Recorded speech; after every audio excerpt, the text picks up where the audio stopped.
Good afternoon, beautiful people. Welcome to another episode of Afternoons, the only show worth watching in all of Washington State.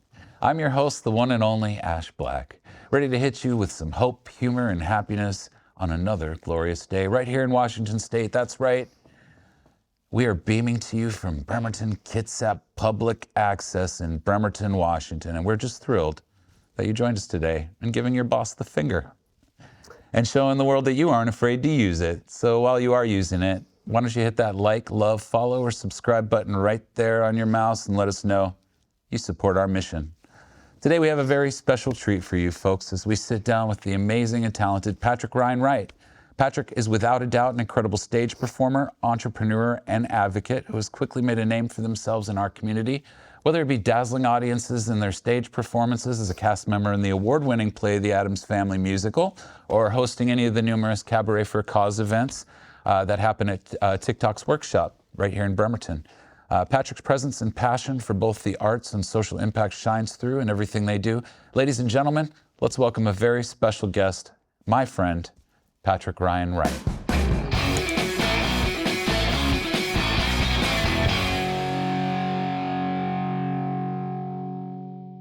Patrick. Hi. Thank you for being on my show Thanks today. for having me. I appreciate you coming on to Afternoons. Super excited. So I mentioned a few things that you do. Some of the things that I love about you, though, is just all the color and brilliance and excitement and energy that you've been bringing to Kitsap County. From what I understand, you're not local. You kind of moved here too, and as I did as well. And many of the fun folks that I've met who are contributing to our populace here in Kitsap. Why don't you tell Afternoons, my audience, a little bit about yourself, if they haven't met you already? Yeah, so I moved here about 2 years ago from New York City. I grew up in rural California, and my grandparents retired and bought a farm in Arkansas. And so I went to most of my primary school all the way through grad school in Arkansas. And then I decided to move to New York City. I was having a hard time finding a job. I have a master's degree in communication. I've worked in data analytics, marketing strategy, things of that nature. And New York was kind of a fun time for me. I lived there for about 12 years. And then we had the pandemic hit. And that completely put me in a space of like, what am I doing with my life right now? I was on the other side of the country. My family was over here. I had a lot of sick family members. For various elements, down to cancer, to some heart problems, and then COVID, of all things. And I just wanted to be closer to people. And my sister and her wife moved here from Hawaii, and they bought a house in Port Orchard. And they were like, why don't you come up here and see what it's about?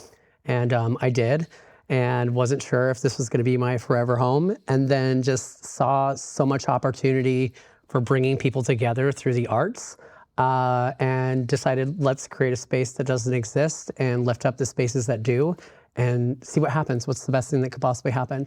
And I couldn't be more pleased. I've been performing for about a year now as Satonya D as a drag performer, which became a very political action for me, given the current state of how the world is looking at the trans community and the drag community. And I was like, everybody loves people here. I want to make sure to be positive representation for people that may not necessarily know about the art form or queer art in general, but also focus on inclusivity. So any way that I possibly can support organizations, the people that are doing the work before me have paved the way for me to do all the craziness that I do. It's been a no-brainer, and I've been met with nothing but grace and support.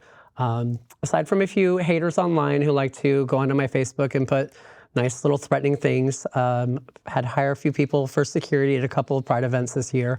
But overall, it's been super positive. And you're a person who wears many hats, obviously in performance, but outside of performance as well. Why don't you tell me all the different things that you're doing now that you're here in Kitsap County? In my day job, I work for Sound Publishing, which is a large media publishing company based out of Canada. You guys might know them as Kitsap Daily News. Yeah. I manage advertising for the North Kitsap Herald and the Kingston Community News. I manage a few Facebook forums around the peninsula, just kind of engaging people, matching stocks of different issues that are going on, both political, social, economical here in Kitsap area. but I also produce a show called Cabaret for a Cause. We're in our second year of running. We did about 14 shows last year, and we debuted at the Summerpalooza Music Festival at the Kitsap Fairgrounds, just right over yonder. And it's been absolutely wild. On top of that, I'm also a title holder with the Imperial Sovereign Court of Seattle, which is based in Seattle. Which I brought my, why don't you hold those up here? my lovely crown. It's super adorable. This is the Hearts pageant is one of the supporting pageants to the gay MX and Mrs. Seattle pageant, which is kind of like the creme de la creme of like the queer drag scene. Mm-hmm. It's something that people work really hard on for a lot of years.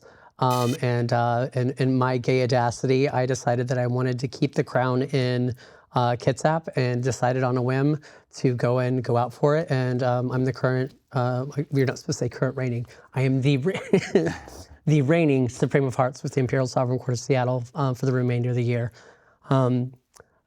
I've just enjoyed finding opportunities to push myself. How I got back into art was I was taking care of my dad when he was in hospice after COVID.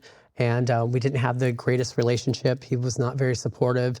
I think whenever President Trump was running prior to being president, he had a lot of really terrible things to say about me and my identity, and it kind of hurt a little bit. So I cut off communication with him. But after COVID, I was just like, I can't be this type of person to harbor feelings. Like, he's on his way out. He's had a really tough life. I don't know much about him. I'm gonna put my emotional scars aside and just go and be there to support him. Sure. And luckily I had the financial resources to spend some time with my family and specifically him.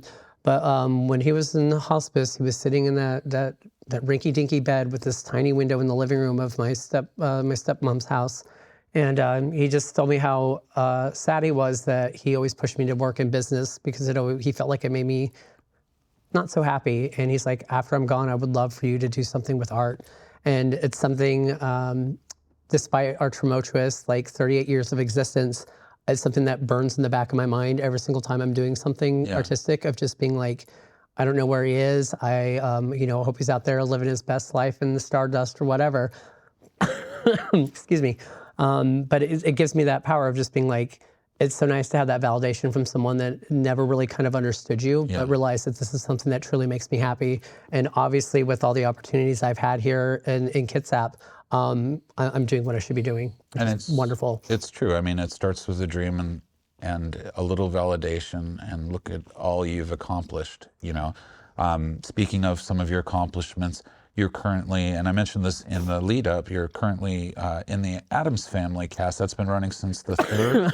Yes. And I believe that runs until the 3rd.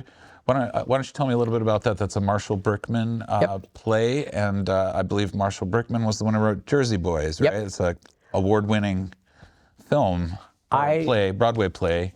I mean, I don't know. The Addams Family covers so many generations. I mean, from the cartoons, from the old sitcoms. There's nothing more wild and crazy than a campy, eccentric group of weirdos that have this bond of a family of these just really dynamic characters. And to be a part of the stage production of it at the Jewel Box Theater has been such a rewarding thing for me, because aside from playing Satan in a Heaven or Hell drama back in Arkansas, I've never had theater experience before this.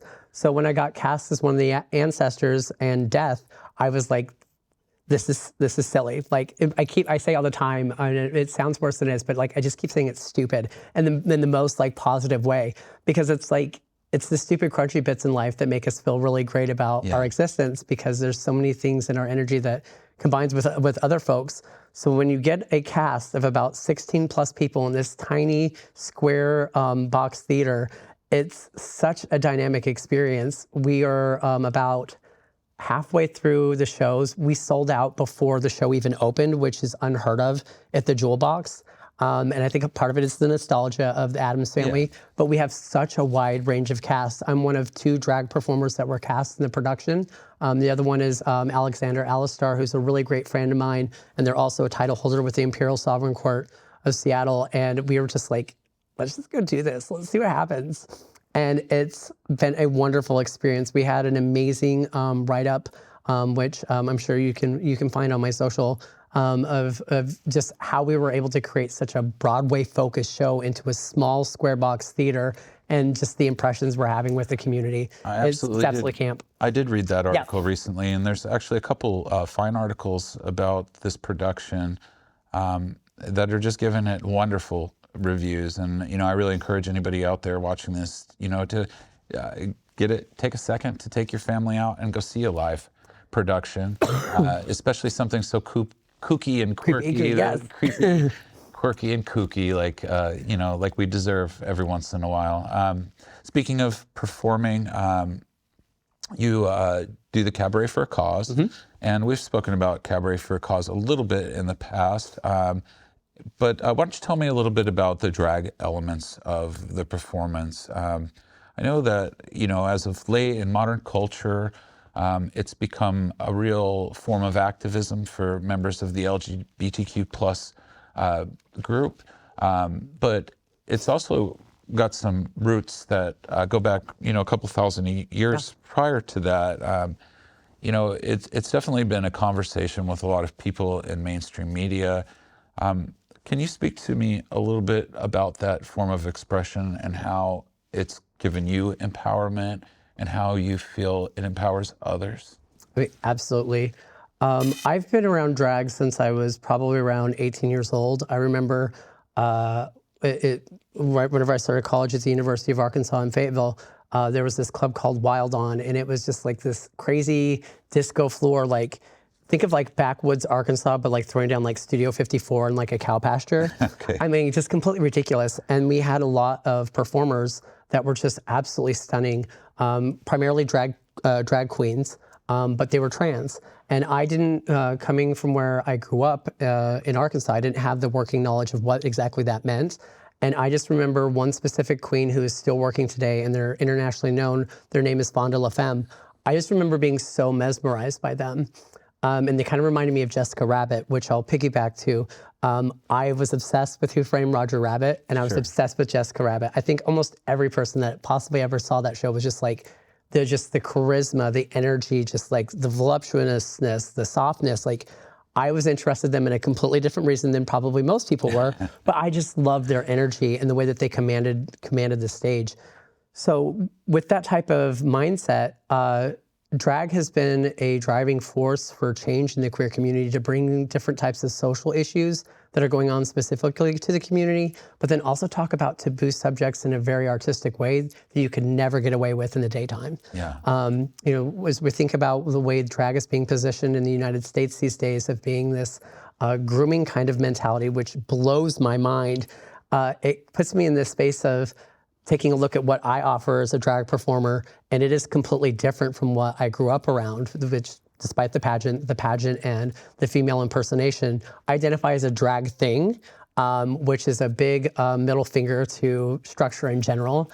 I identify as a non-binary person. I don't like boxes. Boxes are great for stacking things and storing things, but I think we were all designed to get out of a box. Sure.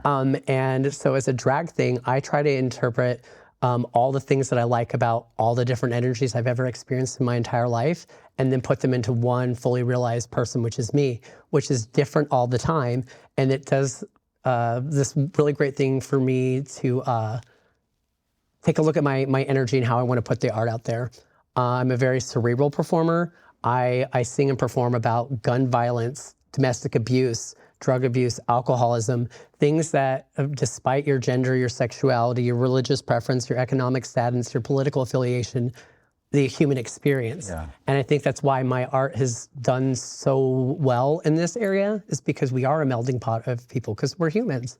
It doesn't matter how you paint, what you wear, how you pad, if you sparkle, if you don't. We all have had love and loss. We've all lost people to alcoholism. We've had people that struggle with addiction. We have people in our families that suffer from domestic abuse, not even to mention like death. And those are very real, crunchy bits that remind us who we are and how important moments like this are to our community. And as we think about how drag has done that over the years, drag has always put a focus on the human experience and to kind of distract people and entertain people. Speaking of substance abuse and things like that. I understand that you had some struggles in your past that kind of have helped, reformulate your view of the world. Could you elaborate a little bit? Yeah. I moved here from New York, and I didn't own a car for like 12 years. And so when moving here and going out and singing karaoke and whatnot, I was always surprised at how much people consume alcohol here. We're in a Navy town. It gets wet. Like, what do you do? Like, you're not going to go outside and, throw the pig skin around and, 36-degree weather whenever it's pouring around. Like, you go and you go and have some food. So for me, I've always had a really interesting relationship with alcohol. Because like it's just been very prevalent in queer culture and just like it's part of being an adult. And I had an opportunity to decide whether or not I wanted to continue with this path of utilizing alcohol for whatever reason. And I decided that as I embarked on this new adventure, that I take a look at how substance abuse has affected my life, my family's life, and thinking how I want to move forward with this. One of my really good friends here in Kitsap told me, sometimes you have to give something up to receive something better. And what I've learned is, as I've worked through my trauma and a lot of the pain that I've went through, specifically the grief over the past few years, that there are a lot of things that we build foundations on that aren't really solid. And once you start putting in different types of substances into that existence, we kind of numb those parts of ourselves and we get into this autopilot kind of mode. And that was something that wasn't going to serve me moving forward. And so the choice to be sober through this experience has been not only like mind-blowingly positive for me, but it's also illuminated the opportunities of creating spaces for people that abstain from these main culture types of things, like weed and alcohol, to have a similar type of experience. Because whenever you exist in a drunken state at a bar at 1 a.m., there's a lot of things that could potentially go wrong. And whenever you're working in that space and you're constantly seeing people in these different states of array, and then you see them the next week and they're still in the same place, there's not a lot of movement, there's still a lot of sadness. It just makes me realize how important it is for me to find my own safe space, to find my own voice, but then to also advocate for those folks that maybe don't have that extra push in their life yet. And then maybe they haven't seen someone be able to tackle something as crazy as sobriety. So I'm going on almost over a year clean and sober from weed and alcohol. And it has been wild. It's like experiencing emotions for the first time in a 20-year fog. I can't really explain it. Anyone that's been on a sober journey could probably articulate it a little bit better than I. But I think it's just really important as we think about how we move through some really trying times here socially, of like what our vices are and how they impact our lives moving forward. And I've heard a lot of entertainers speak, similarly on the subject of just, your occupation being within the confines of an area that's constantly, serving alcohol, and your job, as it were, as an entertainer, is to kind of keep that flowing, freely. And I've come to understand that it could be a real risk for those in the field. How has, your change as a person fueled your work, your performances, and your work in advocacy? Absolutely. I feel like as an individual, I would never work on the job while drinking. So it's like, it was kind of a no-brainer. Like it's easy to shut that down. It was like the after hours whenever you kind of continued from there. But what it's allowed me to do is just make better choices. Like I drink so much water now. That may sound silly, but my ability to find positive things in my life because I'm not hungover or tired from burning the candle at both ends has really allowed me to be super multimodal. I run 2 newspapers. I run a performance organization. I advocate for the court in Seattle. I do so many different things, but I wouldn't be able to do it if I didn't have that clarity and done that type of work. And I definitely would not be able to be where I'm at and doing the same thing 2, 5, 10 years ago. So it's like maybe I'm becoming the adult we're all supposed to be. But I think that it's recognizing the opportunities and growth and being okay with being scared about not knowing what's going to happen, because every day it's an adventure for me, and I'm very present to be able to tackle things that come in front of me, and that's something that I wouldn't have been able to do if I didn't make that decision for my life. It's very true about you. Every day is an adventure for Patrick Wright, and there's no doubt that you look forward to that adventure and that you jump in full swing. During our conversation, you've mentioned that a lot of this wasn't stuff that you had done before. Do you have a message for any of my viewers that pertains to your journey? If for somebody who might be struggling with their identity or possibly with substance abuse, regarding your journey? Yeah, absolutely. There's no predestined plan for anyone. And I feel like all the messages that we're told, how we're raised, how people treated us in our, in primary school and high school, and then how we transition into adulthood, every bit of our life is just trying to figure it out. I would say my biggest thing for folks is to give yourself grace and space to just try things that make you feel uncomfortable. Fear is one of the biggest driving forces in people not arriving to their best selves. And it's also that driving force that takes people down to utilize different things like substance to kind of numb their spirits. And I think if we remind ourselves that life is a journey, you have to know where you're going to have a great time in the process, but just let your hair down, have fun, try new things, and ask stupid questions. That's the biggest thing I learned is that, you don't know, we have the internet. There are so many people here, specifically in Kitsap County, that have been there, done that, and have a wealth of knowledge. Do you know that there are a lot of retired strippers here? And they have provided so many amazing comment. something to do with the Navy. But they've provided such a wealth of knowledge for me. A lot of people that have retired from show business here that have just kind of helped me just kind of dial it in a little bit. There's so much love and support in this community, and I'm sure your viewers are a lot of those people as well. So it's if it seems interesting to you and you're interested in it, what's the best thing that can happen? You can be here. Well, Patrick, I appreciate you coming on the show today and helping us see a little bit more about who you are and what you're doing. Where can people find you? What's the next performance? The next performance, so we've got the Addams Family musical. I've just been cast as George in the final performance at the WWCA in Port Orchard with the Wedding Singer musical. It's my first lead role, and I'm so excited to be a part of that. But we've got Pride season coming up. I'm working a lot with different pride organizations across the state of Washington to bring different types of inclusive programming. But you can find me on social media, Satonya D on both Instagram and on Facebook, and also TikTok. Patrick, thank you so much for being on so the much. show today. This was a pleasure. Appreciate Thank you. you. Ladies and gentlemen, as we have seen here today, every journey begins with a single step. If you're ready to make this step, Afternoons with Ash is a great start. And remember, the conversation doesn't end here.